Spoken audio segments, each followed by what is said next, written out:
सबाल खैर दोस्तों, मैं हूं आदिल खान आज़ाद। आज है 27 जनवरी 2026 और आप देख रहे हैं आज़ाद बोल इंडिया पर मिडिल ईस्ट मॉर्निंग न्यूज़। इस शो में आज आपको दिखाएंगे इसराइल का आखिरी होस्टेज भी घर पहुंचा, गजा सीज़फायर का फेज 1 हुआ पूरा, अमेरिकी सदर डोनाल्ड ट्रंप ने की हमास की तारीफ, लेकिन साथ ही कहा अब तुम्हें हथियार छोड़ना पड़ेंगे तभी फेज 2 बढ़ेगा आगे। बेंजामिन नेतन्याहू ने ईरान को दी दहला देने की धमकी, जंग की आहट हुई तेज। ईरान के छोटे लेकिन ताकतवर ड्रोन्स बन सकते हैं गेम चेंजर, अमेरिकी एयरक्राफ्ट कैरियर के लिए बने बड़ा खतरा। यमन और इराक के बाद लेबनान के हिजबुल्लाह का ऐलान, नईम कासिम ने कहा ईरान पर हमला हुआ तो रीजन को आग में झोंक देंगे। वेस्ट बैंक में यूरोप के अफसरों पर सेटलर्स का हमला, इटली ने इसराइल के एम्बेसडर को किया तलब। सीरिया के एयरपोर्ट से बोरिया बिस्तर बांध रहा रूस, स्ट्रेटेजिक पोजीशन फिर भी बरकरार। और सूडान की फौज ने ब्लू नील पर किया कब्जा, आरएसएफ और बागी ग्रुप्स का भारी नुकसान। शुरुआत करते हैं इस शो की गजा के लिए अच्छी खबर। हिंट रात ही दिया था, लेकिन अब तफसील से। गजा से आखिरी इस्राएली होस्टेज की बॉडी भी बरामद हो गई है और इसके साथ ही सीज फायर के पहले फेज की एक अहम शर्त पूरी हो गई। फेज 1 पूरा हो चुका है। ये वही केस था जिसे डोनाल्ड ट्रंप के गजा वॉर एंड पीस प्लान से सीधे जोड़कर देखा जा रहा था। इस डेवलपमेंट को सीज फायर प्रोसेस में एक अहम टर्निंग पॉइंट माना जा रहा है। अब नजरें इस पर हैं कि इसके बाद फेज 2 में क्या वाकई जमीन पर कुछ बदलेगा या नहीं। फेज 2 शुरू हो सकता है और डोनाल्ड ट्रंप ने भी ये इशारा दिया है। इधर गजा सीज फायर के अगले फेज पर इस्राएली प्राइम मिनिस्टर बेंजामिन नेतन्याहू ने साफ लाइन खींच दी है। इस्राएली पार्लियामेंट यानी नेसेट के एक सेशन में बोलते हुए नेतन्याहू ने कहा कि अगला फेज यानी फेज 2 रिकंस्ट्रक्शन नहीं बल्कि हमास को निहत्था करना और गजा को हथियारों से महरूम करना है। नेतन्याहू ने दो टूक कहा कि सीज फायर के फेज 2 को आगे बढ़ाना इसराइल के इंटरेस्ट में है और इसमें देरी नहीं होनी चाहिए। मतलब साफ है, सीज फायर के बाद भी गजा में सियासी और फौजी दबाव खत्म होने वाला नहीं है। सवाल यही है कि जमीन पर यह एजेंडा कितनी दूर तक चल पाएगा। हालांकि यह भी साफ है कि नेतन्याहू फेज 2 के लिए राजी है, जिसके तहत आईडीएफ को गजा से रफ्ता रफ्ता बाहर निकलना पड़ेगा। लेकिन हमें याद रखना है कि वो नेतन्याहू है और हमें देखना है कि 27 जनवरी की सुबह से कहीं गजा पर फिर से कोई स्ट्राइक तो नहीं होती। बढ़ते हैं आगे। गजा से आखिरी इस्राएली होस्टेज की बॉडी वापस हासिल कर ली गई है। फौज के मुताबिक अब गजा में कोई भी इस्राएली होस्टेज बाकी नहीं बचा है। इसी बीच यरूशलेम से एक साइलेंट लेकिन सिग्निफिकेंट सीन भी सामने आया। इस्राएली प्रेसिडेंट आइजैक हर्जोग ने अपने ऑफिस में बैठते हुए अपनी लैपल से येलो रिबन पिन हटा दी। येलो रिबन पिन ये लोग जंग के वक्त से लगाए हुए थे तमाम इस्राएली लीडर्स, तो वो हटा ली इसराइल के प्रेसिडेंट ने, राष्ट्रपति ने। वही येलो रिबन है ये जो होस्टेज मुद्दे की सबसे बड़ी अलामत बन चुकी थी। इस पर लिखा था ब्रिंग देम होम। मतलब तस्वीर साफ होती दिख रही है। जैसे ही आखिरी होस्टेज की फाइल बंद हुई, सियासी सिंबल भी हटने लगे। सवाल यह है कि क्या अब इस्राएली हुकूमत एक नया नैरेटिव सेट कर रही है या फिर ये मान लिया गया है कि होस्टेज चैप्टर खत्म हो चुका है। बढ़ते हैं आगे। अमेरिका के प्रेसिडेंट डोनाल्ड ट्रंप ने गजा सीज फायर के फेज 2 पर साफ लाइन खींच दी है। एक इंटरव्यू में ट्रंप ने कहा कि अब हमास को निहत्था होना होगा जैसा उसने वादा किया था और यही अगला स्टेप है। ट्रंप ने यह भी माना कि गजा में आखिरी इस्राएली होस्टेज रॉन गेवेली की बॉडी तलाशने में हमास ने अहम रोल निभाया और इस काम में उसने इसराइल के साथ कोऑर्डिनेट किया। एक तरह से हमास की तारीफ ट्रंप कर रहे थे। ट्रंप के मुताबिक हालात बेहद मुश्किल थे, सीन हार्ड था, लेकिन बॉडी वापस लाई गई।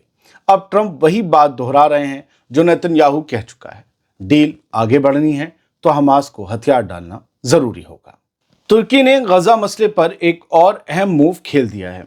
अंकारा में तुर्की के फॉरेन मिनिस्टर हकान फिदान ने हमास की लीडरशिप से मुलाकात की, जहां सीज फायर के सेकंड फेज और गजा के इंसानी हालात पर खुलकर बात हुई।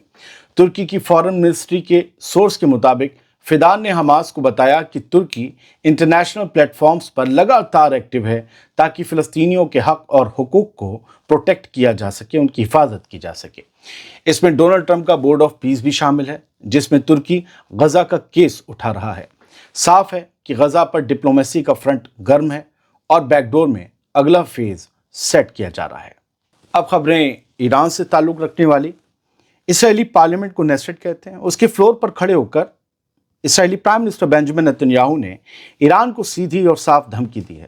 اس کا کہنا ہے کہ اگر ایران نے اسرائیل کو نقصان پہنچانے کی کوشش بھی کی تو اس کا جواب بہت سخت اور فیصلہ کن یعنی ڈیسائسو ہوگا۔ نیتن نے اسے ایران کے لیے ایک بہت بڑی غلطی، حد سے بڑی غلطی بتایا کہ اگر اس نے حملہ کر دیا تو۔ لہجہ بتا رہا ہے کہ بات صرف بیان بازی کی نہیں بلکہ اگلے قدم کی زمین تیار کی جا رہی ہے۔ سوال یہ ہے کہ یہ وارننگ روکنے کے لیے ہے یا بھڑکانے کے لیے ہے؟ کیا نیتن یہ چاہ رہا ہے کہ ایران حملہ کر دے؟ کیونکہ ابھی تک امریکہ حملہ نہیں کر رہا ہے ایران پر۔ ایک اور خطرناک تصویر سامنے آ رہی ہے۔ ویسٹ ایشیا میں امریکی فوج کی ہلچل اور خاص طور پر USS ابراہم لنکن کی موجودگی کے بیچ اب ایران کے ڈرون امریکی جنگی جہازوں کے لیے نیا سردرد بنتے جا رہے ہیں۔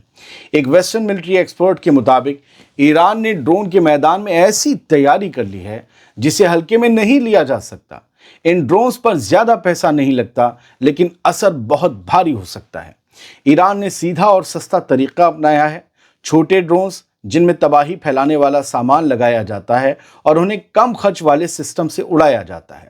نتیجہ یہ ہوتا ہے کہ مہنگے امریکی جہاز بھی اس خطرے سے بچ کر نہیں نکل سکتے۔ جی، یہ بتایا جا رہا ہے کہ ایران کے ڈرونز یوں سمجھیے کہ امریکہ کی جنگی جہازوں کے لیے ملائک الموت ثابت ہو سکتے ہیں۔ سب سے اہم بات یہ ہے کہ ایران ایک ساتھ بڑی تعداد میں ڈرون ہوا میں بھیج سکتا ہے۔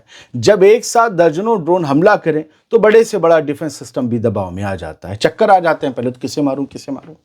یعنی ایران آمنے سامنے کی جنگ سے زیادہ چالاکی والی لڑائی پر بھروسہ کرتا ہے اور کر بھی رہا ہے، یعنی مہنگے ہتھیاروں کے مقابلے سستے ڈرونز، لیکن ان کا اثر کئی گنا زیادہ ہوتا ہے۔ خود اسرائیلی ویب سائٹس اسے لے کر خبر چھاپ رہے ہیں۔ اسی وجہ سے اب USS ابراہم لنکن جیسے ایئرکرافٹ کیریئر بھی پوری طرح محفوظ نہیں مانے جا رہے ہیں۔ شاید اسی وجہ سے امریکہ بھی اب تک حملہ کرنے سے ہچکچا رہا ہے۔ یہ حالات صاف اشارہ کر رہے ہیں کہ اگر امریکہ نے ایران پر حملہ کرنے کا سوچا تو جواب صرف میزائلوں سے نہیں آئے گا بلکہ ڈرون کی بارش بھی آ سکتی ہے۔ دوستو، ویسٹ ایشیا میں اب جنگ ہتھیاروں کی نہیں، عقل اور چالوں کی بنتی جا رہی ہے اور اسی میدان میں ایران اپنی چالیں تیز کرتا دکھ رہا ہے۔ یمن اور عراق کے بعد اب لبنان بھی کھل کر ایران کے ساتھ کھڑا ہوتا دکھ رہا ہے۔ حزب اللہ نے صاف کر دیا ہے کہ اگر ایران پر حملہ ہوا تو اسے الگ معاملہ سمجھنے کی بھول نہ کی جائے، وہ معاملہ ہمارے لیے بالکل سیم ہوگا۔ جی، اور کہا ہے کہ ہم نیوٹرل نہیں رہیں گے اس حالات میں، ہم صرف تماشا نہیں دیکھیں گے۔ لبنان کے حزب اللہ کے چیف نعیم قاسم نے سیدھے الفاظ میں وارننگ دی ہے کہ ایران پر کوئی بھی حملہ اصل میں حزب اللہ پر حملہ ہوگا۔ قاسم نے وارننگ دی کہ اگر اس بار ایران کے خلاف جنگ چھیڑی گئی تو پورا ریجن آگ میں جھونک دیا جائے گا۔ نعیم قاسم کی یہ وارننگ تب آئی ہے جب حزب اللہ خود بہت کمزور ہو چکا ہے، ہر روز اس کے لڑاکے اسرائیل بمبنگ کر کے مار رہا ہے۔ ایران کے حق میں نکالی گئی ایک ریلی کو خطاب کرتے ہوئے نعیم قاسم نے کہا کہ دشمن ہماری اور ایران کی لائن میں فرق نہیں کرتا، اسی لیے ہم بھی اسے الگ الگ لڑائی نہیں مانتے۔ قاسم نے بتایا کہ پچھلے 2 مہینے میں کئی طرف سے ان سے یہ سوال کیا گیا کہ اگر امریکہ اور اسرائیل ایران پر حملہ کرتے ہیں تو حزب اللہ کیا کرے گا؟ تب قاسم نے کہا کہ ہم خود نشانے پر ہیں اور اپنا بچاؤ کریں گے۔ نعیم قاسم نے کہا کہ اس وقت کیسے جواب دینا ہے یہ ہم طے کریں گے، لیکن ایک بات پکی ہے، حزب اللہ نیوٹرل نہیں رہے گا۔ یہ کہنا ہے نعیم قاسم کا، اٹ مینس حزب اللہ جنگ میں اتر جائے گا۔ دوستو، یہ بیان ایسے وقت آیا ہے جب پہلے ہی یمن کے ہوتھیز اور عراق کی جو قطائب حزب اللہ گروپ ہے اس نے ایران کے ساتھ کھڑے ہونے کا اعلان کیا ہے۔ اب لبنان کی انٹری نے یہ تصویر، یہ کینوس تھوڑا اور بڑا کر دیا ہے۔ دوستو، مطلب صاف ہے، اگر ایران پر ہاتھ اٹھایا گیا تو لڑائی صرف ایک ملک تک محدود نہیں رہے گی۔ ویسٹ ایشیا ہلکے ہلکے ایسے موڑ پر پہنچ رہا ہے جہاں ایک چنگاری، چھوٹی سی چنگاری بھی پورے علاقے کو جنگ کی آگ میں جھونک سکتی ہے۔ سوال یہ ہے کہ کیا امریکہ اور اسرائیل اس حقیقت کو سمجھ رہے ہیں یا پھر ریجن کو ایک اور تباہی کی طرف دھکیلا جا رہا ہے؟ ویسٹ بینک سے ایک بے حد چونکانے والا واقعہ سامنے آیا ہے، جس کے بعد اٹلی نے اسرائیل کے ایمبیسڈر کو طلب کر لیا ہے کہ لالت رہا ہو۔ رام اللہ کے قریب ایک گاؤں میں یورپی یونین کے ایمبیسڈرز کی وزٹ سے پہلے سائٹ انسپیکشن پر گئے اٹلی کی ملٹری पुलिस के दो, मिलिट्री की भी अपनी पुलिस होती ना, तो उस मिलिट्री पुलिस के 2 अफसरों को एक हथियारबंद इसराइली सेटलर ने रोक लिया। इलीगल सेटलर्स ही होते हैं वहाँ। इल्ज़ाम है कि उस शख्स ने दोनों अफसरों को बंदूक की नोक पर घुटनों के बल बैठाया और वहीं खड़ा करके पूछताछ करता रहा, मतलब वहीं बैठा कर खड़ा करके, कभी कैसे कभी कैसे। इटली की फॉरेन मिनिस्ट्री ने इस हरकत पर सख्त एतराज़ जताया है और साफ कहा है कि ये सिर्फ सिक्योरिटी का मामला नहीं है, बल्कि डिप्लोमेटिक लाइन क्रॉस कर दी गई है। वेस्ट बैंक में इलीगल सेटलर्स की वायलेंस अब सिर्फ फ़लस्तीनियों तक महदूद नहीं रही, बल्कि इंटरनेशनल अफसर भी इसकी जद में आ रहे हैं, और यही बात इसराइल की रुसवाई और बदनामी का बड़ा सबब बन रही है। खबर सीरिया से, जहां रूस हल्के हल्के अपना बोरिया बिस्तर बांध रहा है। रूस अब सीरिया के नॉर्थ ईस्ट में मौजूद कमिशली एयरपोर्ट से अपने फौजी हटाने में लगा है। खबरों के मुताबिक ये कदम उस इलाके में उसकी मौजूदगी ख़त्म करने की तरफ बढ़ रहा एक अहम स्टेप है, क्योंकि सीरिया की हुकूमत, अल-शरा की हुकूमत, वहाँ कुर्द फोर्सेस से कंट्रोल लेने की कोशिश कर रही हैं। लोकल सोर्सेस के मुताबिक रूस ने साल 2019 से कमिशली एयरपोर्ट पर अपने फौजी तैनात किए थे। हालांकि ये तैनाती बहुत बड़ी नहीं थी।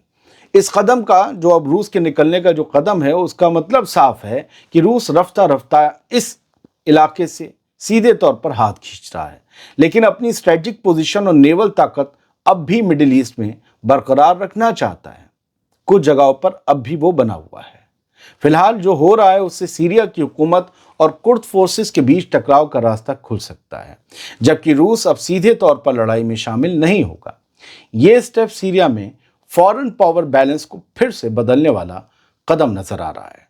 सऊदी अरब ने कहा है कि यूएई के साथ उसके रिश्ते बहुत अहम हैं, खासकर यमन को लेकर दोनों मुल्कों के बीच जो हालिया कड़वाहट आई है उसके बाद भी रिश्ते अहम हैं।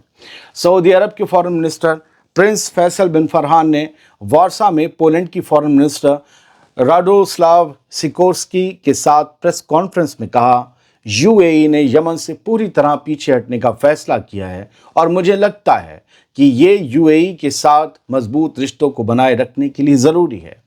जी, उन्होंने कहा कि सऊदी अरब और यूएई के बीच पॉजिटिव और मजबूत रिश्ते होना जीसीसी का बुनियादी हिस्सा है। यूएई की तरफ से सऊदी अरब के मिनिस्टर की इन बातों पर फिलहाल कोई कमेंट नहीं आया है। ये तो वो कह रहा है जिसने चोट पहुंचाई है। जिसको चोट लगी है वो क्या कहेगा, वही तो सुनना मजेदार है। सूडान की फौज ने ब्लू नील नाम के सूबे के अल रिस्क एरिया पर फिर से कब्जा जमा लिया है। ये इलाका इथोपिया की सरहद के पास है। सूडानी आर्मी ने अपने बयान में कहा कि ये जीत एक अच्छी तरह से प्लान किए गए मिलिट्री ऑपरेशन के जरिए मिली है, जिसमें रैपिड सपोर्ट फोर्सेस यानी आरएसएफ की मिलिशियाओं को पीछे हटने पर मजबूर किया गया। इस टकराव में आरएसएफ और उसके साथी यानी Sudan People's Liberation Movement North को भारी जान माल का नुकसान हुआ है। फिलहाल बागी ग्रुप आरएसएफ और उसके साथी की तरफ से इस पर अभी कोई कमेंट नहीं आया है। आज का ये वीडियो छोटा रखा, कट टू कट आपको खबरें देने की कोशिश की। थोड़ी डिटेल में गया, बहुत डिटेल में नहीं गया। हालांकि मेरी आदत डिटेल में खबरें बनाने की है।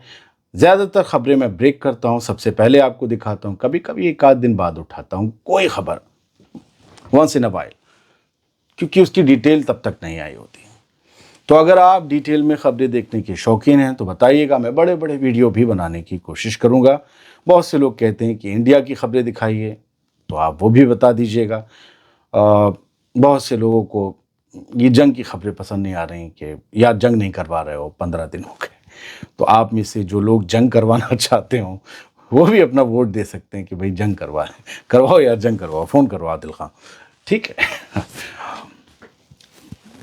सबकी ख्वाहिशें और सबकी आरज़ुएं हैं वो सर आँखों पर। बहुत बहुत शुक्रिया। सलामत रहिए, खुश रहिए।